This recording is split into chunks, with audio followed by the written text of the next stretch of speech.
Nizami rayonunda Şirin Mirziyevi ilə Çobanzadə küçələrinin kəsişməsində yerləşən Nanə Teras ailəvi istirahət mərkəzi müştərilərin gözündə artıq istirahət yox, əsəb məkanı kimi tanınır.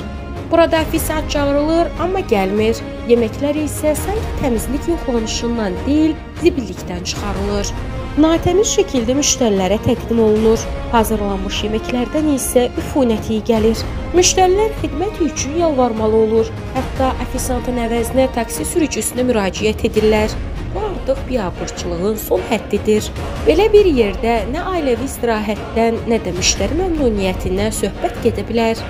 Bu obyekt qida təhlükəsizliyi və xidmət sahəsi üçün açıq-aşkar rüsvayçılıq nümunəsidir. Bu vəziyyət həm qida təhlükəsizliyi baxımından, həm də müştəri məmnuniyyəti baxımından biabırçılıqdır.